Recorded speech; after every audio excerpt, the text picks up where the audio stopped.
ਖਬਰਾਂ ਦੇ ਬੁਲੇਟਿਨ ਦੇ ਸਪਾਂਸਰ ਨੇ ਰੀਅਲਟਰ ਗੁਰਜਤਿੰਦਰ ਸਿੰਘ ਰੰਧਾਵਾ। ਹਰ ਤਰ੍ਹਾਂ ਦੀ ਪ੍ਰਾਪਰਟੀ ਖਰੀਦਣ ਤੇ ਵੇਚਣ ਲਈ ਤੁਸੀਂ ਕਾਲ ਕਰ ਸਕਦੇ ਹੋ।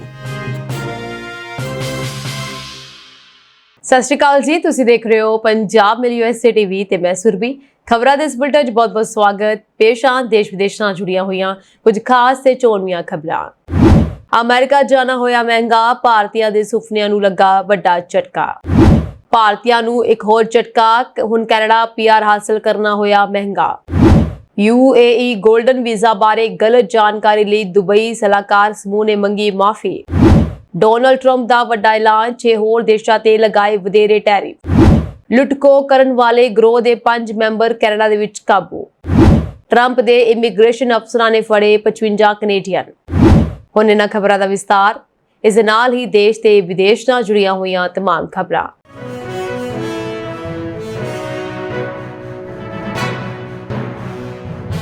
ਅਮਰੀਕਾ ਵਿੱਚ ਡੋਨਾਲਡ ਟਰੰਪ ਦੀ ਅਗਵਾਈ ਵਾਲੀ ਸਰਕਾਰ ਨੇ ਵੀਜ਼ਾ ਨਿਯਮਾਂ ਵਿੱਚ ਇੱਕ ਵੱਡੇ ਬਦਲਾਅ ਦਾ ਐਲਾਨ ਕੀਤਾ ਹੈ। ਇਸ ਬਦਲਾਅ ਦੇ ਨਾਲ ਭਾਰਤੀਆਂ ਦੇ ਅਮਰੀਕਾ ਜਾਣ ਦੇ ਸੁਪਨੇ ਨੂੰ ਵੱਡਾ ਝਟਕਾ ਲੱਗਾ ਹੈ। ਟਰੰਪ ਪ੍ਰਸ਼ਾਸਨ ਨੇ ਵਿਦਿਆਰਥੀਆਂ, IT ਪੇਸ਼ੇਵਰਾਂ ਅਤੇ ਸੈਲਾਨੀਆਂ ਲਈ ਅਮਰੀਕਾ ਆਉਣਾ ਮਹਿੰਗਾ ਕਰ ਦਿੱਤਾ ਹੈ। ਹੁਣ ਵੀਜ਼ਾ ਦੇ ਨਾਲ $250 ਯਾਨੀ ਕਿ ਲਗਭਗ 21,000 ਰੁਪਏ ਦੀ ਨਵੀਂ ਵੀਜ਼ਾ ਇੰਟੀਗ੍ਰਿਟੀ ਫੀਸ ਦਾ ਭੁਗਤਾਨ ਕਰਨਾ ਪਵੇਗਾ। ਸੋ ਇਸ ਦੇ ਨਾਲ ਇਹ ਨਵਾਂ ਨਿਯਮ 2026 ਤੋਂ ਲਾਗੂ ਹੋਵੇਗਾ। ਇਹ ਨਵਾਂ ਨਿਯਮ ਅਮਰੀਕਾ ਵਿੱਚ ਨੌਕਰੀ ਪ੍ਰਾਪਤ ਕਰਨ ਦਾ ਸੁਪਨਾ ਦੇਖ ਰਹੇ ਲੱਖਾਂ ਭਾਰਤੀ ਪੇਸ਼ੇਵਰਾਂ ਨੂੰ ਵੀ ਪ੍ਰਭਾਵਿਤ ਕਰੇਗਾ।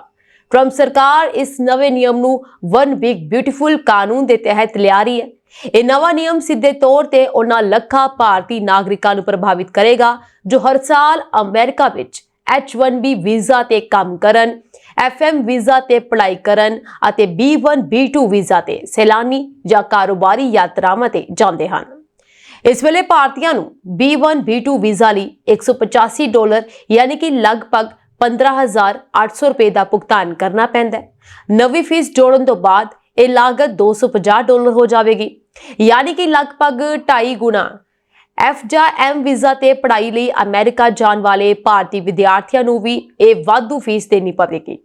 ਇਹ ਕਦਮ ਅਜਿਹੇ ਸਮੇਂ ਵਿੱਚ ਚੁੱਕਿਆ ਗਿਆ ਜਦੋਂ ਭਾਰਤੀ ਵਿਦਿਆਰਥੀ ਪਹਿਲਾਂ ਹੀ ਡਾਲਰ ਦੀ ਵੱਧਦੀ ਦਰ, ਰਹਿਣ-ਸਹਿਣ ਦੇ ਖਰਚਿਆਂ ਅਤੇ ਟਿਊਸ਼ਨ ਫੀਸਾਂ ਨਾਲ ਜੂਝ ਰਹੇ ਹਨ। ਹਰ ਸਾਲ ਭਾਰਤ ਤੋਂ ਹਜ਼ਾਰਾਂ IT ਪੇਸ਼ੇਵਰ H1B ਵੀਜ਼ਾ ਤੇ ਅਮਰੀਕਾ ਜਾਂਦੇ ਹਨ। ਇਹ ਨਵੀਂ ਫੀਸ ਉਹਨਾਂ ਤੇ ਵੀ ਲਾਗੂ ਹੋਵੇਗੀ। ਹਾਲਾਂਕਿ ਇਹ ਰਕਮ ਸੁਰੱਖਿਆ ਜਮ੍ਹਾਂ ਵਰਗੀ ਹੋਵੇਗੀ ਜੋ ਕੁਝ ਸਖਤ ਸ਼ਰਤਾਂ ਪੂਰੀਆਂ ਕਰਨ ਤੇ ਵਾਪਸ ਕੀਤੀ ਜਾ ਸਕਦੀ ਹੈ, ਜਿਵੇਂ ਕਿ ਸਮੇਂ ਸਿਰ ਅਮਰੀਕਾ ਛੱਡਣਾ, ਸਥਿਤੀ ਨਾ ਬਦਲਣਾ ਜਾਂ ਗ੍ਰੀਨ ਕਾਰਡ ਪ੍ਰਾਪਤ ਕਰਨ ਤੋਂ ਪਹਿਲਾਂ ਵੀਜ਼ਾ ਦੀ ਮਿਆਦ ਖਤਮ ਨਹੀਂ ਹੋਣੀ ਚਾਹੀਦੀ। ਪਰ ਰਿਫੰਡ ਪ੍ਰਕਿਰਿਆ ਆਟੋਮੈਟਿਕ ਨਹੀਂ ਹੋਵੇਗੀ ਅਤੇ ਇਸ ਦੇ ਲਈ ਸਬੂਤ ਅਤੇ ਦਸਤਾਵੇਜ਼ ਪ੍ਰਦਾਨ ਕਰਨੇ ਪੈਣਗੇ। ਇਸ ਦੇ ਨਾਲ ਹੀ ਇਹ ਫੀਸ ਮਹਿੰਗਾਈ ਦਰ ਯਾਨੀ CPI ਨਾਲ ਜੁੜੀ ਹੋਵੇਗੀ, ਯਾਨੀ ਕਿ ਇਹ ਹਰ ਸਾਲ ਵਧਣੀ ਯਕੀਨੀ ਹੈ। ਅਮਰੀਕੀ ਪ੍ਰਸ਼ਾਸਨ ਦਾ ਦਾਅਵਾ ਹੈ ਕਿ ਇਹ ਕਦਮ ਇਮੀਗ੍ਰੇਸ਼ਨ ਕਾਨੂੰਨਾਂ ਦੀ ਪਾਲਣਾ ਨੂੰ ਯਕੀਨੀ ਬਣਾਏਗਾ ਅਤੇ ਵੀਜ਼ਾ ਓਵਰਸਟੇ ਨੂੰ ਰੋਕਣ ਵਿੱਚ ਮਦਦ ਕਰੇਗਾ। ਇਸ ਦੇ ਨਾਲ ਹੀ ਵਿਸ਼ਲੇਸ਼ਕਾਂ ਦਾ ਮੰਨਣਾ ਹੈ ਕਿ ਇਸ ਨਾਲ ਅਮਰੀਕਾ ਵਿੱਚ ਕਾਨੂੰਨੀ ਤੌਰ ਤੇ ਆਉਣ ਵਾਲੇ ਲੋਕਾਂ, ਖਾਸ ਕਰਕੇ ਭਾਰਤੀਆਂ ਨੂੰ ਵਿੱਤੀ ਨੁਕਸਾਨ ਹੋਵੇਗਾ। ਕੈਨੇਡਾ ਦੇ ਵਿੱਚ ਪਰਮਾਨੈਂਟ ਰੈਜ਼ੀਡੈਂਸੀ ਪ੍ਰਾਪਤ ਕਰਨ ਦਾ ਸੁਪਨਾ ਦੇਖਣ ਵਾਲੇ ਵਿਦੇਸ਼ੀ ਕਾਮਿਆਂ ਨੂੰ ਹੁਣ ਹੋਰ ਪੈਸੇ ਖਰਚ ਕਰਨ ਦੀ ਲੋੜ ਹੋਵੇਗੀ। ਇਮੀਗ੍ਰੇਸ਼ਨ ਰਿਫਿਊਜ਼ੀਜ਼ ਐਂਡ ਸਿਟੀਜ਼ਨਸ਼ਿਪ ਕੈਨੇਡਾ ਨੇ ਵਿਦੇਸ਼ੀ ਕਾਮਿਆਂ ਲਈ ਕੈਨੇਡਾ ਆਉਣ ਲਈ ਲੋੜੀਂਦੀ ਪੈਸੇ ਦੀ ਸੀਮਾ ਵਿੱਚ ਬਦਲਾਅ ਕਰ ਦਿੱਤਾ ਹੈ। 2 ਐਕਸਪ੍ਰੈਸ ਐਂਟਰੀ ਪ੍ਰੋਗਰਾਮਾਂ ਦੇ ਤਹਿਤ ਕੈਨੇਡਾ ਦੇ ਵਿੱਚ PR ਦੀ ਮੰਗ ਕਰਨ ਵਾਲੇ ਲੋਕਾਂ ਨੂੰ ਹੁਣ $500 ਯਾਨੀ ਕਿ ਲਗਭਗ 3 ਲੱਖ ਰੁਪਏ ਹੋਰ ਖਰਚ ਕਰਨੇ ਪੈਣਗੇ। ਇਸ ਤਰ੍ਹਾਂ ਹੁਣ ਕਾਮਿਆਂ ਨੂੰ ਕੈਨੇਡਾ ਜਾਣ ਲਈ ਹੋਰ ਪੈਸੇ ਦਾ ਪ੍ਰਬੰਧ ਕਰਨ ਦੀ ਲੋੜ ਹੈ। ਜੇਕਰ ਕੋਈ ਇਕੱਲਾ ਵਿਅਕਤੀ ਕੈਨੇਡਾ ਵਿੱਚ PR ਪ੍ਰਾਪਤ ਕਰਨ ਲਈ ਅਰਜ਼ੀ ਦੇ ਰਿਹਾ ਹੈ ਤਾਂ ਪਹਿਲਾਂ ਉਸ ਨੂੰ $14,690 ਦੀ ਲੋੜ ਸੀ, ਪਰ ਹੁਣ ਇਹ ਸੀਮਾ 15,263 ਕਰ ਦਿੱਤੀ ਗਈ ਹੈ, ਯਾਨੀ ਕਿ ਲਗਭਗ 9,57,000 ਰੁਪਏ। ਇਹ ਰਕਮ ਉਦੋਂ ਵੀ ਵੱਧ ਜਾਂਦੀ ਜਦੋਂ ਪਰਿਵਾਰ ਦੇ ਮੈਂਬਰ ਵੱਧਦੇ ਹਨ। ਨਵੇਂ ਨਿਯਮ ਸਿਰਫ ਫੈਡਰਲ ਸਕਿੱਲ ਵਰਕਰ ਪ੍ਰੋਗਰਾਮ ਯਾਨੀ ਕਿ FSWP ਅਤੇ ਫੈਡਰਲ ਸਕਿੱਲ ਟ੍ਰੇਡਸ ਪ੍ਰੋਗਰਾਮ ਯਾਨੀ FSTP ਦੇ ਤਹਿਤ ਅਰਜ਼ੀ ਦੇਣ ਵਾਲੇ ਵਿਦੇਸ਼ੀ ਕਾਮਿਆਂ ਤੇ ਲਾਗੂ ਹੋਣਗੇ। ਇਹਨਾਂ ਦੋਵਾਂ ਪ੍ਰੋਗਰਾਮਾਂ ਦੇ ਤਹਿਤ ਬਿਨੇਕਾਰਾਂ ਨੂੰ 6 ਮਹੀਨਿਆਂ ਤੋਂ 1 ਸਾਲ ਦੇ ਅੰਦਰ PR ਮਿਲਦਾ ਹੈ। ਇਹਨਾਂ ਪ੍ਰੋਗਰਾਮਾਂ ਦੇ ਤਹਿਤ ਵਿਦੇਸ਼ੀ ਕੰਮ ਦਾ ਤਜਰਬਾ ਰੱਖਣ ਵਾਲੇ ਲੋਕ ਕੈਨੇਡਾ ਆ ਕੇ ਕੰਮ ਕਰਦੇ ਹਨ। ਕੁਝ ਲੋਕਾਂ ਨੂੰ ਪੀਆਰ ਲਈ ਅਰਜ਼ੀ ਦਿੰਦੇ ਸਮੇਂ ਲੋੜੀਂਦੇ ਫੰਡ ਦਿਖਾਉਣ ਦੀ ਲੋੜ ਨਹੀਂ ਹੁੰਦੀ। ਇਹਨਾਂ ਵਿੱਚ ਉਹ ਲੋਕ ਸ਼ਾਮਲ ਹਨ ਜੋ ਕੈਨੇਡੀਅਨ ਐਕਸਪੀਰੀਅੰਸ ਕਲਾਸ ਅਧੀਨ ਅਰਜ਼ੀ ਦੇ ਰਹੇ ਹਨ, ਜਾਂ ਉਹ ਲੋਕ ਜਿਨ੍ਹਾਂ ਦੇ ਕੋਲ ਕੈਨੇਡਾ ਦੇ ਵਿੱਚ ਕੰਮ ਕਰਨ ਦੀ ਇਜਾਜ਼ਤ ਹੈ ਅਤੇ ਨੌਕਰੀ ਦੀ ਪੇਸ਼ਕਸ਼ ਹੈ। ਹਾਲਾਂਕਿ ਐਕਸਪ੍ਰੈਸ ਐਂਟਰੀ ਪ੍ਰੋਫਾਈਲ ਵਿੱਚ ਪੈਸੇ ਦੀ ਜਾਣਕਾਰੀ ਨੂੰ ਅਪਡੇਟ ਰੱਖਣਾ ਬਿਹਤਰ ਹੋਵੇਗਾ, ਕਿਉਂਕਿ ਸਿਸਟਮ ਇੱਕ ਬਿਨੇਕਾਰ ਨੂੰ ਇੱਕ ਤੋਂ ਵੱਧ ਪ੍ਰੋਗਰਾਮਾਂ ਲਈ ਯੋਗ ਮੰਨ ਸਕਦਾ ਹੈ। ਪੈਸੇ ਦੀ ਜਾਣਕਾਰੀ 28 ਜੁਲਾਈ ਤੱਕ ਅਪਡੇਟ ਕੀਤੀ ਜਾ ਸਕਦੀ ਹੈ। ਪੀਆਰ ਬਿਨੇਕਾਰ ਕਿਸੇ ਵੀ ਬੈਂਕ ਜਾਂ ਵਿੱਤੀ ਸੰਸਥਾ ਤੋਂ ਇੱਕ ਅਧਿਕਾਰਤ ਪੱਤਰ ਦਿਖਾ ਸਕਦੇ ਹਨ। ਇਹਨਾਂ ਪੱਤਰਾਂ ਦੇ ਵਿੱਚ ਵਿੱਤੀ ਸੰਸਥਾ ਦਾ ਲੈਟਰਹੈਡ, ਸੰਪਰਕ ਜਾਣਕਾਰੀ, ਬਿਨੇਕਾਰ ਦਾ ਨਾਮ, ਬਕਾਇਆ ਕਰਜ਼ਾ ਅਤੇ ਖਾਤੇ ਦੀ ਜਾਣਕਾਰੀ ਹੋਣੀ ਚਾਹੀਦੀ ਹੈ। ਬਿਨੇਕਾਰਾਂ ਦੇ ਕੋਲ ਪੀਆਰ ਲਈ ਅਰਜ਼ੀ ਦੇਣ ਵੇਲੇ ਅਤੇ ਪੀਆਰ ਵੀਜ਼ਾ ਜਾਰੀ ਕਰਨ ਵੇਲੇ ਇਨ੍ਹਾਂ ਫੰਡਾਂ ਤੱਕ ਪਹੁੰਚ ਹੋਣੀ ਚਾਹੀਦੀ ਹੈ। ਉਹਨਾਂ ਨੂੰ ਇਹ ਵੀ ਸਾਬਤ ਕਰਨਾ ਪਵੇਗਾ ਕਿ ਜਦੋਂ ਉਹ ਕੈਨੇਡਾ ਪਹੁੰਚਦੇ ਹਨ ਤਾਂ ਉਹ ਉਸ ਖਾਤੇ ਵਿੱਚ ਪੈਸੇ ਦੀ ਕਾਨੂੰਨੀ ਤੌਰ ਤੇ ਵਰਤੋਂ ਕਰ ਸਕਦੇ ਹਨ। UAE ਗੋਲਡਨ ਵੀਜ਼ਾ ਨਿਯਮਾਂ ਬਾਰੇ ਗਲਤ ਜਾਣਕਾਰੀ ਫੈਲਾਉਣ ਤੇ ਦੁਬਈ ਸਥਿਤ ਨਿੱਜੀ ਕੰਪਨੀ ਰਿਆਦ ਗਰੁੱਪ ਨੇ ਸਰਵਜਨਕ ਤੌਰ ਤੇ ਮਾਫੀ ਮੰਗੀ ਹੈ।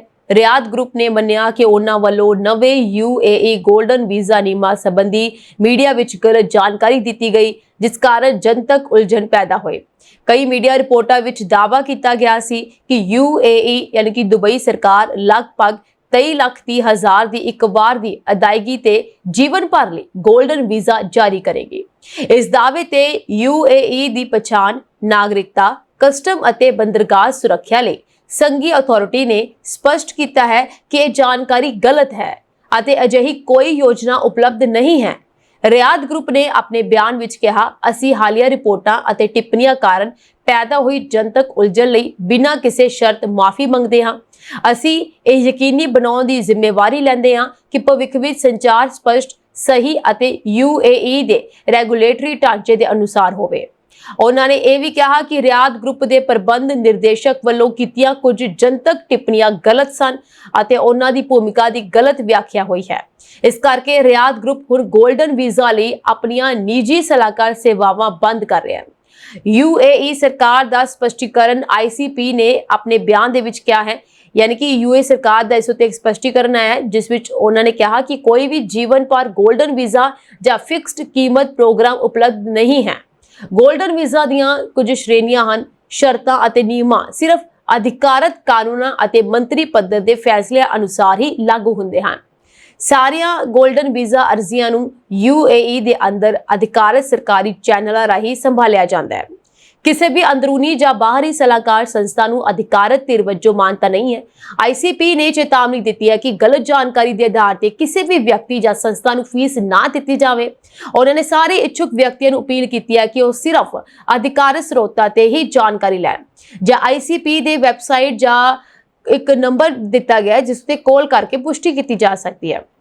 नतीजा यह है कि कोई भी जीवन पर गोल्डन वीजा योजना या फिक्स्ड कीमत प्रोग्राम UAE सरकार वालों उपलब्ध नहीं है।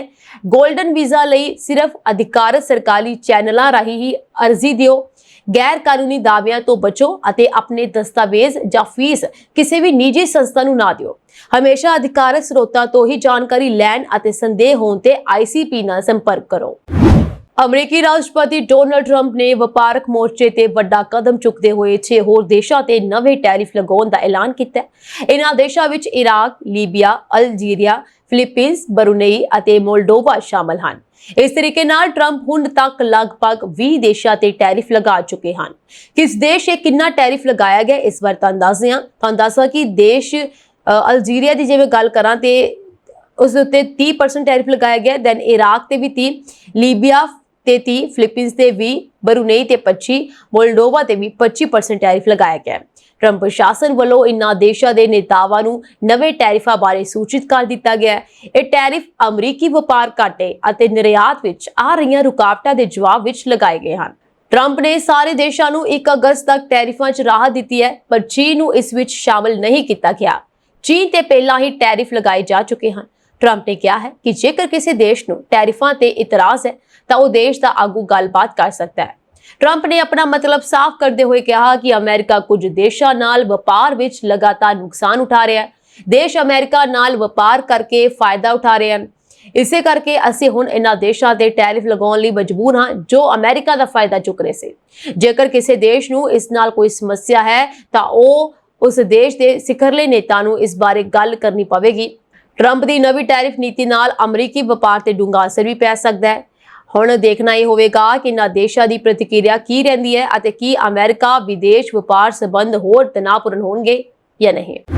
ਕੈਨੇਡਾ ਅਪੀਲ ਪੁਲਿਸ ਦੀ ਵਿਸ਼ੇਸ਼ ਟੀਮ ਨੇ ਸੋਸ਼ਲ ਮੀਡੀਆ ਤੋਂ ਸਾਂਝ ਬਣਾਉਣ ਤੋਂ ਬਾਅਦ ਸੁਨਸਾਨ ਥਾਂ ਤੇ ਸੱਦ ਕੇ ਹਥਿਆਰਾਂ ਦੀ ਨੋਕ ਤੇ ਲੁੱਟਖੋ ਕਰਨ ਤੇ ਫਿਰੌਤੀ ਮੰਗਣ ਵਾਲੇ ਗਿਰੋਹ ਦੇ 5 ਮੈਂਬਰਾਂ ਨੂੰ ਗ੍ਰਿਫਤਾਰ ਕੀਤਾ ਹੈ, ਜਿਨ੍ਹਾਂ ਵਿੱਚ 2 ਨਾਬਾਲਗ ਵੀ ਸ਼ਾਮਲ ਹਨ। ਗਿਰੋਹ ਦੇ ਸਰਗਨੇ ਦੀ ਭਾਲ ਜਾਰੀ ਹੈ। ਵੱਖ-ਵੱਖ ਦੋਸ਼ਾਂ ਅਧੀਨ ਹਿਰਾਸਤ ਵਿੱਚ ਲਏ ਮੁਲਜ਼ਮਾਂ ਦੀ ਪਛਾਣ ਹਰਦਿਲ ਸਿੰਘ, ਮਹਿਰੋਕ, ਰਿਦਮਪ੍ਰੀਤ ਸਿੰਘ ਤੇ ਅਭਿਜੋਤ ਸਿੰਘ ਵਜੋਂ ਕੀਤੀ ਗਈ ਹੈ, ਜਦਕਿ ਗਿਰੋਹ ਦੇ ਸਰਗਨੇ ਪ੍ਰਿਤਪਾਲ ਕੂਨਰ ਦੀ ਭਾਲ ਕੀਤੀ ਜਾ ਰਹੀ ਹੈ। ਨਾਬਾਲਗਾ ਦੀ ਪਛਾਣ ਜਨਤਕ ਕੀਤੇ ਜਾਣ ਤੇ ਪਾਬੰਦੀ ਹੈ। ਪੁਲਿਸ ਬੁਲਾਰੇ ਨੇ ਦੱਸਿਆ ਕਿ ਲੋਕ ਆਪਣੇ ਭਾਈਚਾਰੇ ਦੇ ਲੋਕਾਂ ਨਾਲ ਪਹਿਲਾਂ ਸੋਸ਼ਲ ਮੀਡੀਆ ਤੇ ਸਾਂਝ ਪਾਉਂਦੇ ਸਨ ਤੇ ਮਗਰੋਂ ਉਹਨਾਂ ਨੂੰ ਸਬਜ਼ ਬਾਗ ਵਿਖਾ ਕੇ ਕਿਸੇ ਇਕਾਂਤ ਥਾਂ ਤੇ ਸੱਦ ਕੇ ਹਥਿਆਰਾਂ ਦੀ ਨੋਕ ਤੇ ਲੁੱਟਖੋ ਕਰਦੇ ਸਨ। ਇਸ ਤੋਂ ਇਲਾਵਾ ਅਪ੍ਰੈਲ ਤੇ ਮਈ ਮਹੀਨੇ ਦੌਰਾਨ ਇਸ ਗਿਰੋਹ ਵੱਲੋਂ ਅਜਿਹੀਆਂ ਕਈ ਘਟਨਾਵਾਂ ਨੂੰ ਅੰਜਾਮ ਦਿੱਤਾ ਗਿਆ। ਪੁਲਿਸ ਨੇ ਇਹਨਾਂ ਨੂੰ ਫੜਨ ਲਈ ਵਿਸ਼ੇਸ਼ ਟੀਮ ਬਣਾਈ ਸੀ। ਗਿਰੋਹ ਦੇ ਸਰਗਨੇ ਦੀ ਭਾਲ ਅਜੇ ਜਾਰੀ ਹੈ। ਪੁਲਿਸ ਨੇ ਗਿਰੋਹ ਦਾ ਸ਼ਿਕਾਰ ਬਣੇ ਲੋਕਾਂ ਨੂੰ ਅੱਗੇ ਆਉਣ ਦੀ ਅਪੀਲ ਕੀਤੀ ਹੈ। ਇਮੀਗ੍ਰੇਸ਼ਨ ਵਕੀਲਾਂ ਦੀ ਚੇਤਾਵਨੀ ਬਿਲਕੁਲ ਸੱਚ ਸਾਬਤ ਹੋ ਰਹੀ ਹੈ ਅਤੇ ਇਸ ਵੇਲੇ ਘੱਟੋ-ਘੱਟ 55 ਕੈਨੇਡੀਅਨ ਟਰੰਪ ਸਰਕਾਰ ਦੀ ਹਿਰਾਸਤ ਵਿੱਚ ਹਨ। ਮਾਰਚ ਵਿੱਚ ਗ੍ਰਿਫਤਾਰ ਹੋਈ ਜੈਸਮੀਨ ਮੁਨੀ ਭਾਵੇਂ 2 ਹਫ਼ਤੇ ਬਾਅਦ ਰਿਹਾ ਹੋ ਗਈ, ਪਰ ਪਾਉਲਾ ਕਾਈਹਾਸ ਇੰਨੀ ਖੁਸ਼ਕਿਸਮਤ ਨਹੀਂ ਜੋ ਅਪ੍ਰੈਲ ਤੋਂ ਅਮਰੀਕਾ ਦੇ ਇਮੀਗ੍ਰੇਸ਼ਨ ਵਿਭਾਗ ਦੀ ਹਿਰਾਸਤ ਵਿੱਚ ਹੈ ਅਤੇ ਮੌਂਟਰੀਅਲ ਵਿਖੇ ਰਹਿੰਦੇ ਉਸ ਦੇ ਪਰਿਵਾਰ ਵੱਲੋਂ ਹਜ਼ਾਰਾਂ ਡਾਲਰ ਖਰਚ ਕਰਨ ਦੇ ਬਾਵਜੂਦ ਰਿਹਾਈ ਦੀ ਕੋਈ ਉਮੀਦ ਨਜ਼ਰ ਨਹੀਂ ਆਉਂਦੀ। ਸੀਟੀਵੀ ਦੇ ਨਾਲ ਗੱਲਬਾਤ ਕਰਦਿਆਂ ਪਾਉਲਾ ਦੇ ਮਾਤਾ ਮਾਰੀਆ ਨੇ ਕਿਹਾ ਕਿ ਟਰੰਪ ਸਰਕਾਰ ਬਗੈਰ ਕਿਸੇ ਕਸੂਰ ਤੋਂ ਲੋਕਾਂ ਨੂੰ ਸਜ਼ਾ ਦੇ ਰਹੀ ਹੈ। ਪਾਉਲਾ ਪਿਛਲੇ ਕਈ ਵਰ੍ਹਿਆਂ ਤੋਂ ਅਮਰੀਕਾ ਦੇ ਗੇੜੇ ਲਾ ਰਹੀ ਹੈ ਅਤੇ ਉਸਨੇ ਫਲੋਰੀਡਾ ਵਿਖੇ ਪ੍ਰਾਪਰਟੀ ਵੀ ਖਰੀਦੀ। ਗ੍ਰਿਫਤਾਰ ਵੇਲੇ ਪਾਉਲਾ ਦੀ ਵੀਜ਼ਾ ਅਰਜ਼ੀ ਪ੍ਰੋਸੈਸਿੰਗ ਵਿੱਚੋਂ ਲੰਘ ਰਹੀ ਸੀ, ਪਰ ਇਸੇ ਦੌਰਾਨ ਉਸਦਾ ਆਪਣੇ ਬॉयਫ੍ਰੈਂਡ ਨਾਲ ਝਗੜਾ ਹੋ ਗਿਆ। ਪਾਉਲਾ ਦੀ ਮਾਤਾ ਮੁਤਾਬਕ ਬॉयਫ੍ਰੈਂਡ ਨੇ ਉਹਨਾਂ ਦੀ ਬੇਟੀ ਨੂੰ ਕੁੱਟਿਆ ਅਤੇ ਜਦੋਂ ਉਸਨੇ ਪੁਲਿਸ ਨੂੰ ਫੋਨ ਕਰਨ ਦਾ ਯਤਨ ਕੀਤਾ ਤਾਂ ਖਿੱਚ-ਧੁੱਕ ਦੌਰਾਨ ਬॉयਫ੍ਰੈਂਡ ਦੀ ਬਾਂਹ ਤੇ ਕਰੂਟ ਵੱਜ ਗਿਆ। ਇਸ ਮਗਰੋਂ ਬॉयਫ੍ਰੈਂਡ ਨੇ ਪੁਲਿਸ ਸੱਦ ਲਈ ਪਾਉਲਾ ਨੂੰ ਗ੍ਰਿਫਤਾਰ ਕਰ ਲਿਆ ਗਿਆ। ਹੁਣ ਤੱਕ ਪਾਉਲਾ ਨੂੰ ਪਤਾ ਨਹੀਂ ਕਿ ਕਿੰਨੇ ਡਿਟੈਂਸ਼ਨ ਸੈਂਟਰਾਂ ਵਿੱਚ ਲਿਜਾਇਆ ਜਾ ਚੁੱਕਿਆ ਹੈ। ਕਈ ਵਾਰ ਉਸਦੀ ਬੈਰਕ ਵਿੱਚ 6-7 ਜਣੇ ਬੰਦ ਹੁੰਦੇ ਹਨ। ਇਸ ਵੇਲੇ ਪਾਉਲਾ ਐਰੀਜ਼ੋਨਾ ਦੇ ਡਿਟੈਂਸ਼ਨ ਸੈਂਟਰ ਵਿੱਚ ਹੈ ਅਤੇ ਮੌਕੇ ਤੇ ਤੈਨਾਤ ਅਫਸਰਾਂ ਨੇ ਉਸਦੀ ਐਂਗਜ਼ਾਇਟੀ ਦੀ ਦਵਾਈ ਖੋਹ ਲਈ ਹੈ। ਪਾਉਲਾ ਦੇ ਮੌਜੂਦਾ ਹਾਲਾਤ ਬਾਰੇ ਪਰਿਵਾਰ ਨੂੰ ਕੋਈ ਜਾਣਕਾਰੀ ਨਹੀਂ ਹੈ। ਕੈਨੇਡਾ ਦੇ ਗਲੋਬਲ ਅਫੇਅਰਸ ਮੰਤਰਾਲੇ ਦਾ ਕਹਿਣਾ ਹੈ ਕਿ ਨਿੱਜਤਾ ਦਾ ਖਿਆਲ ਰੱਖਦਿਆਂ ਪਾਉਲਾ ਮਾਮਲੇ ਬਾਰੇ ਮੀਡੀਆ ਨੂੰ ਜਾਣਕਾਰੀ ਨਹੀਂ ਦਿੱਤੀ ਜਾ ਸਕਦੀ। ਮੰਤਰਾਲੇ ਨੇ ਅੱਗੇ ਕਿਹਾ ਕਿ ਇਮੀਗ੍ਰੇਸ਼ਨ ਅਤੇ ਕਸਟਮ ਵਿਭਾਗ ਦੀ ਹਿਰਾਸਤ ਵਿੱਚ 55 ਕੈਨੇਡੀਅਨ ਹੋ ਸਕਦੇ ਹਨ, ਪਰ ਇਹ ਆંકੜਾ ਉੱਪਰ ਹੇਠਾਂ ਹੋਣ ਤੋਂ ਇਨਕਾਰ ਨਹੀਂ ਕੀਤਾ ਜਾ ਸਕਦਾ। ਇੱਥੇ ਦੱਸਣਾ ਬਣਦਾ ਹੈ ਕਿ ਪਿਛਲੇ ਮਹੀਨੇ 49 ਸਾਲ ਦੇ ਕੈਨੇਡੀਅਨ ਨਾਗਰਿਕ ਨੇ ਇਮੀਗ੍ਰੇਸ਼ਨ ਹਿਰਾਸਤ ਵਿੱਚ ਦਮ ਤੋੜ ਦਿੱਤਾ, ਜਿਸ ਨੂੰ ਮਈ ਵਿੱਚ ਕਾਬੂ ਕੀਤਾ ਗਿਆ ਸੀ। ਟਰੰਪ ਦੇ ਸੱਤਾ ਵਿੱਚ ਆਉਣ ਮਗਰੋਂ ਇਮੀਗ੍ਰੇਸ਼ਨ ਵਕੀਲਾਂ ਵੱਲੋਂ ਆਪਣੇ ਕਲਾਇੰਟਸ ਨੂੰ ਪਹਿਲਾਂ ਹੀ ਸੁਚੇਤ ਕਰ ਦਿੱਤਾ ਗਿਆ ਸੀ ਕਿ ਪਹਿਲੇ ਦੇ ਮੁਕਾਬਲੇ ਕਿਤੇ ਜ਼ਿਆਦਾ ਪੁੱਛ ਪੜਤਾਲ ਵਾਸਤੇ ਤਿਆਰ ਰਹਿਣ। ਇੱਥੋਂ ਤੱਕ ਕਿ ਮੋਬਾਈਲ ਫੋਨ ਵਿੱਚ ਕਿਸੇ ਪਾਰਟੀ ਵਿਸ਼ੇਸ਼ ਦੀ ਹਮਾਇਤ ਵਾਲੀ ਕੋਈ ਤਸਵੀਰ ਜਾਂ ਵੀਡੀਓ ਵੀ ਨਹੀਂ ਹੋਣੀ ਚਾਹੀਦੀ ਅਤੇ ਕਿਸੇ ਪਾਰਟੀ ਦੀ ਰੈਲੀ ਵਿੱਚ ਸ਼ਾਮਲ ਹੋਣ ਦੇ ਯਤਨ ਨਾ ਕੀਤੇ ਜਾਣ। ਇਮੀਗ੍ਰੇਸ਼ਨ ਵਿਭਾਗ ਦੀ ਮੁਹਿੰਮ ਤਹਿਤ ਮੁੱਢਲੇ ਤੌਰ ਤੇ ਸਿਰਫ ਗੈਰ ਕਾਨੂੰਨੀ ਪ੍ਰਵਾਸੀਆਂ ਵਿਰੁੱਧ ਹੀ ਕਾਰਵਾਈ ਕੀਤੀ ਗਈ ਹੈ, ਪਰ ਹੁਣ ਅਮਰੀਕਾ ਦੇ ਗ੍ਰੀਨ ਕਾਰਡ ਹੋਲਡਰਸ ਤੋਂ ਲੈ ਕੇ ਨਾਗਰਿਕਾਂ ਤੱਕ ਹਰ ਇਨਸਾਨ ਨਿਸ਼ਾਨੇ ਤੇ ਹੈ। ਟਰੰਪ ਦੇ ਸੱਤਾ ਸੰਭਾਲਣ ਤੋਂ ਪਹਿਲਾਂ 8 ਲੱਖ ਤੋਂ ਵੱਧ ਕੈਨੇਡੀਅਨ ਅਮਰੀਕਾ ਵਿੱਚ ਕੰਮ ਕਰ ਰਹੇ ਸਨ ਅਤੇ ਕੌਮਾਂਤਰੀ ਸਰਹੱਦ ਰਾਹੀਂ ਰੋਜ਼ਾਨਾ 4 ਲੱਖ ਲੋਕਾਂ ਦੀ ਆਵਾਜਾਈ ਹੁੰਦੀ ਸੀ। ਪਰ ਫਰਵਰੀ ਮਹੀਨੇ ਦੌਰਾਨ ਕੈਨੇਡਾ ਤੋਂ ਅਮਰੀਕਾ ਜਾਣ ਵਾਲਿਆਂ ਦੀ ਗਿਣਤੀ ਦੇ ਵਿੱਚ 5 ਲੱਖ ਦੀ ਵੱਡੀ ਕਮੀ ਦਰਜ ਕੀਤੀ ਗਈ। ਅਮਰੀਕੀ ਰਾਸ਼ਟਰਪਤੀ ਡੋਨਾਲਡ ਟਰੰਪ ਨੇ ਵਿਸ਼ਵ ਵਪਾਰ ਮੋਰਚੇ ਤੇ ਹਮਲਾਵਰ ਰੁਖ ਅਪਣਾਇਆ ਅਤੇ ਪਹਿਲੇ 7 ਦੇਸ਼ਾਂ ਤੇ ਭਾਰੀ ਟੈਰਿਫ ਦਾ ਐਲਾਨ ਕੀਤਾ। ਇਸ ਤੋਂ ਬਾਅਦ ਉਹਨਾਂ ਨੇ ਬ੍ਰਾਜ਼ੀਲ ਤੇ ਵੀ ਟੈਰਿਫ ਬੰਬ ਸੁੱਟਿਆ ਅਤੇ ਸਿੱਧਾ 50% ਆਯਾਤ ਡਿਊਟੀ ਦਾ ਐਲਾਨ ਕੀਤਾ। ਇਸ ਤੋਂ ਪਹਿਲਾਂ ਉਹਨਾਂ ਨੇ Algeria, Iraq, Libya, Sri Lanka, Brunei, Moldova ਅਤੇ ਫਿਲੀਪੀਨਸ ਲਈ ਟੈਰਿਫ ਦਾ ਐਲਾਨ ਕੀਤਾ ਸੀ। ਇਹ ਡਿਊਟੀਆਂ 1 ਅਗਸਤ ਤੋਂ ਲਾਗੂ ਹੋਣਗੀਆਂ। ਇਸ ਐਲਾਨ ਤੋਂ ਕੁਝ ਘੰਟਿਆਂ ਬਾਅਦ ਬ੍ਰਾਜ਼ੀਲ ਦੇ ਰਾਸ਼ਟਰਪਤੀ ਲੂਇਸ ਨੇ ਸਖਤ ਪ੍ਰਤੀਕਿਰਿਆ ਦਿੱਤੀ ਹੈ ਅਤੇ ਆਰਥਿਕ ਬਦਲਾ ਲੈਣ ਦੀ ਚੇਤਾਵਨੀ ਵੀ ਦਿੱਤੀ ਹੈ। ਰਾਸ਼ਟਰਪਤੀ ਸਿਲਵਾ ਨੇ ਸਪਸ਼ਟ ਤੌਰ ਤੇ ਕਿਹਾ ਕਿ ਜੇਕਰ ਅਮਰੀਕਾ ਬ੍ਰਾਜ਼ੀਲ ਤੇ ਇੱਕ ਪਾਸੜ ਤੌਰ ਤੇ ਆਯਾਤ ਡਿਊਟੀ ਵਧਾਉਂਦਾ ਹੈ ਤਾਂ ਬ੍ਰਾਜ਼ੀਲ ਵੀ ਜਵਾਬ ਵਿੱਚ ਕਦਮ ਚੁੱਕੇਗਾ। ਇਹ ਬਿਆਨ ਉਦੋਂ ਆਇਆ ਜਦੋਂ ਅਮਰੀਕੀ ਰਾਸ਼ਟਰਪਤੀ ਡੋਨਾਲਡ ਟਰੰਪ ਨੇ ਬ੍ਰਾਜ਼ੀਲ ਤੋਂ ਆਉਣ ਵਾਲੇ ਉਤਪਾਦਾਂ ਤੇ 50% ਦੀ ਭਾਰੀ ਟੈਰਿਫ ਦਾ ਐਲਾਨ ਕੀਤਾ। ਟਰੰਪ ਨੇ ਇਹ ਵੀ ਕਿਹਾ ਕਿ ਇਹ ਫੈਸਲਾ ਬ੍ਰਾਜ਼ੀਲ ਵਿੱਚ ਸਾਬਕਾ ਰਾਸ਼ਟਰਪਤੀ ਜੇਅਰ ਨਾਲ ਕੀਤੇ ਜਾ ਰਹੇ ਸਲੂਕ ਦੇ ਮੱਦੇਨਜ਼ਰ ਲਿਆ ਗਿਆ ਹੈ। ਇਸ ਤੋਂ ਇਲਾਵਾ ਜੇਅਰ ਇਸ ਸਮੇਂ ਤਖਤਾ ਪਲਟ ਦੀ ਸਾਜ਼ਿਸ਼ ਰਚਨ ਦੇ ਦੋਸ਼ਾਂ ਵਿੱਚ ਮੁਕੱਦਮੇ ਦਾ ਸਾਹਮਣਾ ਕਰ ਰਹੇ ਹਨ। ਰਾਸ਼ਟਰਪਤੀ ਲੂਲਾ ਦੇ ਦਫ਼ਤਰ ਨੇ ਇੱਕ ਅਧਿਕਾਰਤ ਬਿਆਨ ਵਿੱਚ ਕਿਹਾ ਕਿ ਬ੍ਰਾਜ਼ੀਲ ਆਰਥਿਕ ਪਰਸਪਰਤਾ ਕਾਨੂੰਨ ਦੇ ਤਹਿਤ ਕਿਸੇ ਵੀ ਦੇਸ਼ ਦੁਆਰਾ ਇੱਕ ਪਾਸੇ ਟੈਰਿਫ ਵਾਧੇ ਦਾ ਜਵਾਬ ਦੇਵੇਗਾ। ਇਸ ਬਿਆਨ ਦੇ ਨਾਲ ਅਮਰੀਕਾ ਅਤੇ ਬ੍ਰਾਜ਼ੀਲ ਦੇ ਵਿਚਕਾਰ ਵਪਾਰ ਯੁੱਧ ਦੀ ਸੰਭਾਵਨਾ ਤੇਜ਼ ਹੋ ਗਈ ਹੈ। ਦਰਅਸਲ ਟਰੰਪ ਨੇ ਕਿਹਾ ਸੀ ਕਿ ਬ੍ਰਾਜ਼ੀਲ ਤੇ ਲਗਾਇਆ ਗਿਆ ਇਹ ਟੈਰਿਫ ਬੋਲਸੋਨਾਰੋ ਵਿਰੁੱਧ ਮੁਕੱਦਮੇ ਦੇ ਵਿਰੋਧ ਅਤੇ ਅਨੁਚਿਤ ਵਪਾਰਕ ਸਬੰਧਾਂ ਕਾਰਨ ਹੈ। ਉਹਨਾਂ ਨੇ ਦੋਸ਼ ਲਗਾਇਆ ਹੈ ਕਿ ਬ੍ਰਾਜ਼ੀਲ ਅਮਰੀਕਾ ਨਾਲ ਨਿਰਪੱਖ ਵਪਾਰ ਨਹੀਂ ਕਰ ਰਿਹਾ। ਅਮਰੀਕੀ ਰਾਸ਼ਟਰਪਤੀ ਡੋਨਾਲਡ ਟਰੰਪ ਦੁਆਰਾ ਬ੍ਰਾਜ਼ੀਲ ਤੇ 50% ਆਯਾਤ ਡਿਊਟੀ ਲਗਾਉਣ ਤੇ ਐਲਾਨ ਤੋਂ ਬਾਅਦ ਬ੍ਰਾਜ਼ੀਲ ਦੇ ਰਾਸ਼ਟਰਪਤੀ ਲੁਇਜ਼ ਇਨਾਸੀਓ ਲੂਲਾ ਡਾਕਟਰ ਸਿਲਵਾ ਨੇ ਤਿੱਖਾ ਜਵਾਬ ਦਿੱਤਾ ਹੈ। ਲੂਲਾ ਦੇ ਦਫ਼ਤਰ ਨੇ ਇੱਕ ਸਖਤ ਬਿਆਨ ਜਾਰੀ ਕਰਕੇ ਕਿਹਾ, ਜੇਕਰ ਕੋਈ ਦੇਸ਼ ਇੱਕ ਪਾਸੇ ਤੌਰ ਤੇ ਟੈਰਿਫ ਵਧਾਉਂਦਾ ਹੈ ਤਾਂ ਬ੍ਰਾਜ਼ੀਲ ਆਪਣੇ ਆਰਥਿਕ ਪਰਸਪਰਤਾ ਕਾਨੂੰਨ ਤਹਿਤ ਇਸ ਦਾ ਜਵਾਬ ਦੇਵੇਗਾ। ਇਸ ਦਾ ਮਤਲਬ ਹੈ ਕਿ ਹੁਣ ਬ੍ਰਾਜ਼ੀਲ ਵੀ ਅਮਰੀਕਾ ਤੋਂ ਆਉਣ ਵਾਲੇ ਉਤਪਾਦਾਂ ਤੇ ਸਮਾਨ ਜਾਂ ਜਵਾਬੀ ਡਿਊਟੀ ਲਗਾ ਸਕਦਾ ਹੈ। ਫਰਾਂਸ ਵਿੱਚ ਗਰਮ ਹਵਾਵਾਂ ਕਾਰਨ ਲੱਗੀ ਜੰਗਲ ਦੀ ਅੱਗ ਦੇਸ਼ ਦੇ ਦੂਜੇ ਸਭ ਤੋਂ ਵੱਡੇ ਸ਼ਹਿਰ ਮਾਰਸੇਲ ਪਹੁੰਚ ਗਈ ਹੈ, ਜਿਸ ਕਾਰਨ ਮਾਰਸੇਲ ਜਾਣ ਅਤੇ ਜਾਣ ਵਾਲੀਆਂ ਸਾਰੀਆਂ ਉਡਾਨਾਂ ਰੋਕ ਦਿੱਤੀਆਂ ਗਈਆਂ। ਅੱਗ ਨਾਲ ਸੰਬੰਧਿਤ ਘਟਨਾਵਾਂ ਵਿੱਚ ਘੱਟੋ-ਘੱਟ 9 ਲੋਕ ਜ਼ਖਮੀ ਹੋ ਗਏ ਅਤੇ ਬਹੁਤ ਸਾਰੇ ਨਿਵਾਸੀਆਂ ਨੂੰ ਜਾਂ ਤਾਂ ਆਪਣੇ ਘਰ ਖਾਲੀ ਕਰਨੇ ਪਏ ਜਾਂ ਅੰਦਰ ਬੰਦ ਰਹਿਣਾ ਪਿਆ, ਕਿਉਂਕਿ ਭੂਮੱਧ ਸਾਗਰ ਨਾਲ ਲੱਗਦੇ ਪੂਰੇ ਖੇਤਰ ਵਿੱਚ ਧੂਆਂ ਭਰ ਗਿਆ ਸੀ। ਮਾਰਸੇਲ ਦੇ ਇੱਕ ਵੱਡੇ ਹਸਪਤਾਲ ਨੂੰ ਜਨਰੇਟਰਾਂ ਨਾਲ ਚਲਾਉਣਾ ਪਿਆ। ਆਲੇ ਦੁਆਲੇ ਦੇ ਜ਼ਿਆਦਾਤਰ ਖੇਤਰਾਂ ਵਿੱਚ ਰੇਲ ਆਵਾਜਾਈ ਰੋਕ ਦਿੱਤੀ ਗਈ ਅਤੇ ਕੁਝ ਸੜਕਾਂ ਬੰਦ ਕਰ ਦਿੱਤੀਆਂ ਗਈਆਂ ਅਤੇ ਹੋਰ ਸੜਕਾਂ ਨੂੰ ਰੋਕ ਦਿੱਤਾ ਗਿਆ। ਸੂਬਿਆਈ ਅਧਿਕਾਰੀਆਂ ਨੇ ਕਿਹਾ ਕਿ ਜੰਗਲ ਦੀ ਅੱਗ ਬੁਝਾਉਣ ਦੇ ਲਈ 1000 ਤੋਂ ਵੱਧ ਫਾਇਰ ਫਾਈਟਰ ਤੈਨਾਤ ਕੀਤੇ ਗਏ ਸਨ। ਅੱਗ ਨੇ ਪਹਿਲਾਂ ਲੇ ਪੇਨ, ਮੀਰਾਬਿਓ ਸ਼ਹਿਰ ਅਤੇ ਫਿਰ ਮਾਰਸੇਲ ਸ਼ਹਿਰ ਨੂੰ ਆਪਣੀ ਲਪੇਟ ਵਿੱਚ ਲੈ ਲਿਆ। ਲਗਭਗ 720 ਹੈਕਟਰ ਜ਼ਮੀਨ ਅੱਗ ਦੀ ਲਪੇਟ ਵਿੱਚ ਆ ਗਈ। ਸਥਾਨਕ ਸੂਬਿਆਈ ਪ੍ਰਸ਼ਾਸਨ ਅਨੁਸਾਰ 9 ਫਾਇਰ ਫਾਈਟਰ ਜ਼ਖਮੀ ਹੋਏ, ਹਾਲਾਂਕਿ ਕੋਈ ਜਾਨੀ ਨੁਕਸਾਨ ਨਹੀਂ ਹੋਇਆ। ਸੂਬਿਆਈ ਪ੍ਰਸ਼ਾਸਨ ਨੇ ਇੱਕ ਬਿਆਨ ਵਿੱਚ ਕਿਹਾ ਕਿ ਅੱਗ ਅਜੇ ਤੱਕ ਨਹੀਂ ਬੁਝਾਈ ਗਈ ਹੈ, ਪਰ ਸਥਿਤੀ ਕਾਬੂ ਵਿੱਚ ਹੈ।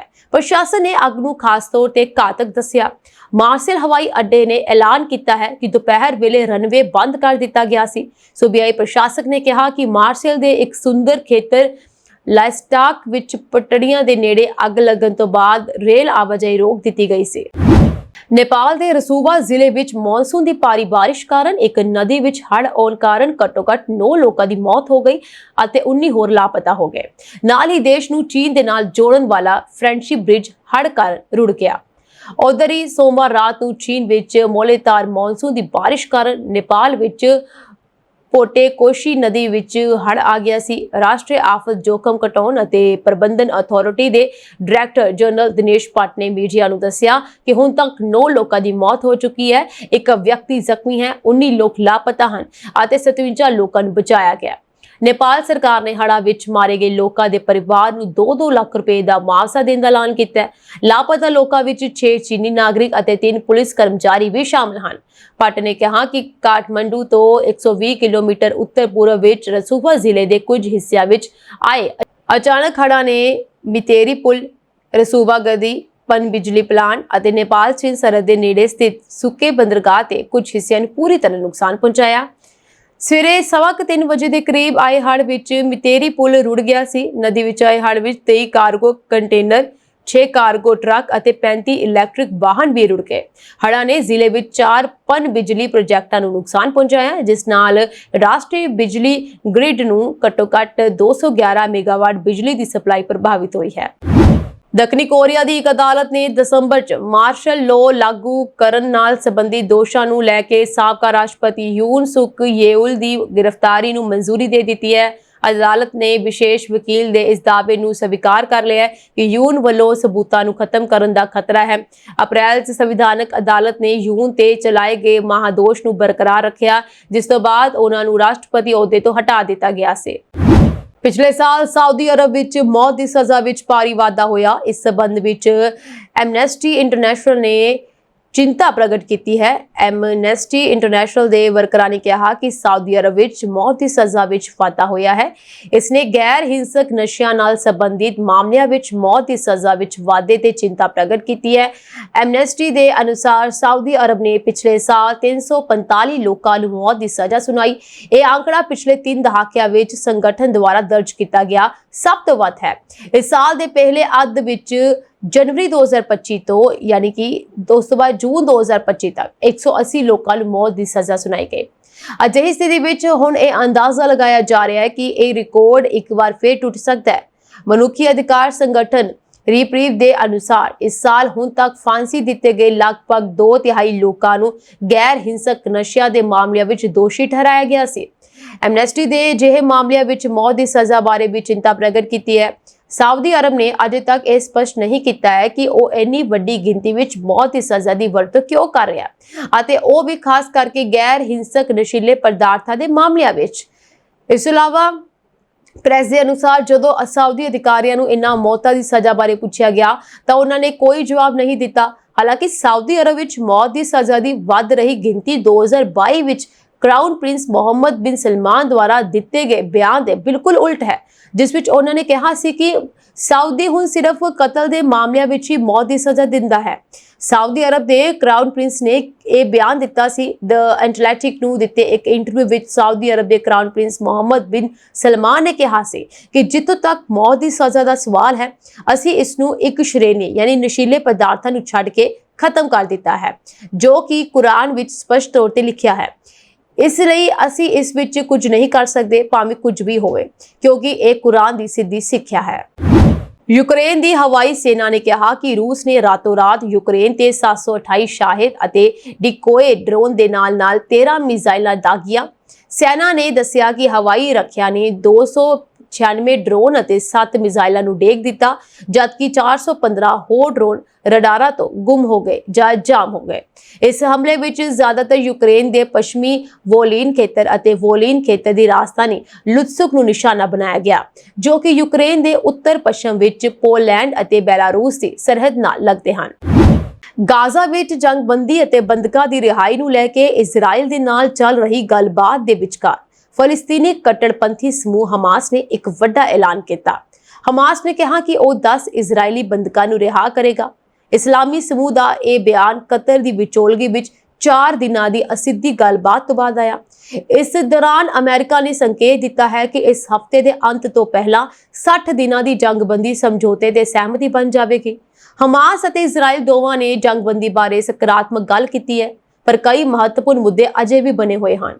ਇਜ਼ਰਾਈਲੀ ਪ੍ਰਧਾਨ ਮੰਤਰੀ ਬੈਂਜਾਮਿਨ ਨੇਤਨਯਾਹੂ ਲੰਬੇ ਸਮੇਂ ਤੋਂ ਕਹਿ ਰਹੇ ਹਨ ਕਿ ਗਾਜ਼ਾ ਤੋਂ ਹਮਾਸ ਨੂੰ ਪੂਰੀ ਤਰ੍ਹਾਂ ਖਤਮ ਕਰ ਦੇਣਾ ਚਾਹੀਦਾ ਹੈ। ਬਦਲੇ ਵਿੱਚ ਹਮਾਸ ਇੱਕ ਗਾਰੰਟੀ ਚਾਹੁੰਦਾ ਹੈ ਕਿ ਕਿਸੇ ਵੀ ਜੰਗਬੰਦੀ ਤੋਂ ਬਾਅਦ ਜੰਗ ਦੁਬਾਰਾ ਸ਼ੁਰੂ ਨਾ ਹੋਵੇ, ਜਿਵੇਂ ਕਿ ਇਸ ਸਾਲ ਦੇ ਸ਼ੁਰੂ ਵਿੱਚ ਹੋਇਆ ਸੀ। ਅਮਰੀਕਾ ਦੇ ਵਿਸ਼ੇਸ਼ ਦੂਤ ਸਟੀਵ ਵਿਟਕੋਫ ਨੇ ਕਿਹਾ ਕਿ ਇਸ ਸਮਝੌਤੇ ਦਾ ਹਿੱਸਾ 10 ਜ਼ਿੰਦਾ ਬੰਦਕਾਂ ਦੀ ਵਾਪਸੀ ਹੋਵੇਗੀ, ਜਿਨ੍ਹਾਂ ਨੂੰ 7 ਅਕਤੂਬਰ 2023 ਨੂੰ ਹੋਏ ਹਮਲੇ ਦੌਰਾਨ ਹਮਾਸ ਦੇ ਕੱਟੜਪੰਥੀਆਂ ਦੁਆਰਾ ਅਗਵਾ ਕਰ ਲਿਆ ਗਿਆ ਸੀ। ਇਜ਼ਰਾਈਲ ਤੇ ਹਮਲੇ ਦੌਰਾਨ ਹਮਾਸ ਦੇ ਅੱਤਵਾਦੀਆਂ ਨੇ 251 ਇਜ਼ਰਾਈਲੀਆਂ ਨੂੰ ਬੰਦਕ ਬਣਾ ਲਿਆ। ਉਹਨਾਂ ਵਿੱਚੋਂ 49 ਅਜੇ ਵੀ ਗਾਜ਼ਾ ਵਿੱਚ ਬੰਦਕ ਹਨ। ਇਜ਼ਰਾਈਲੀ ਫੌਜ ਦਾ ਕਹਿਣਾ ਹੈ ਕਿ ਉਹਨਾਂ ਵਿੱਚੋਂ 27 ਮਾਰੇ ਗਏ ਹਨ। ਆਪਣੇ ਬਿਆਨ ਵਿੱਚ ਹਮਾਸ ਨੇ ਕਿਹਾ ਕਿ ਸ਼ਾਂਤੀ ਵਾਰਤਾ ਵਿੱਚ ਵੱਡੀਆਂ ਰੁਕਾਵਟਾਂ ਦੇ ਬਾਵਜੂਦ ਉਹ ਨਰਮ ਰੁਖ ਅਪਣਾਉਣ ਦੇ ਲਈ ਤਿਆਰ ਹਨ। ਬਿਆਨ ਵਿੱਚ ਇਹ ਵੀ ਕਿਹਾ ਗਿਆ ਕਿ ਹਮਾਸ ਅੰਦੋਲਨ ਨੇ ਜ਼ਰੂਰੀ ਲਚਕਤਾ ਦਿਖਾਈ ਅਤੇ 10 ਕੈਦੀਆਂ ਨੂੰ ਰਿਹਾ ਕਰਨ ਲਈ ਸਹਿਮਤੀ ਦਿੱਤੀ ਹੈ। ਭਾਰਤੀ ਪੁਲਾੜ ਯਾਤਰੀ ਸੁਭਾਂਸ਼ੂ ਸ਼ੁਕਲਾ ਆਪਣੀ ਪੁਲਾੜ ਯਾਤਰਾ ਦੇ ਆਖਰੀ ਪੜਾਅ 'ਚ ਇੱਕ ਕਿਸਾਨ ਦੀ ਭੂਮਿਕਾ 'ਚ ਨਜ਼ਰ ਆ ਰਹੇ ਹਨ। ਉਹਨਾਂ ਨੇ ਪੈਟਰੀ ਡਿਸ਼ 'ਚ ਮੂੰਗੀ ਅਤੇ ਮੇਥੀ ਉਗਾਈ। ਇਸ ਨੂੰ ਅੰਤਰਰਾਸ਼ਟਰੀ ਪੁਲਾੜ ਸਟੇਸ਼ਨ ਦੇ ਫ੍ਰੀਜ਼ਰ 'ਚ ਰੱਖਿਆ।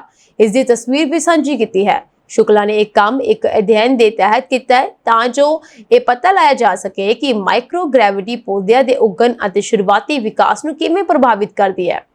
ਐਕਸੀਓਮ 4 ਪੁਲਾੜ ਜਹਾਜ਼ ਰਾਹੀਂ ISS ਪਹੁੰਚੇ ਸ਼ੁਕਲਾ ਅਤੇ ਉਹਨਾਂ ਦੇ ਸਾਥੀ ਆਰਬਿਟਲ ਪ੍ਰਯੋਗਸ਼ਾਲਾ 'ਚ 12 ਦਿਨ ਬਿਤਾ ਚੁੱਕੇ ਹਨ।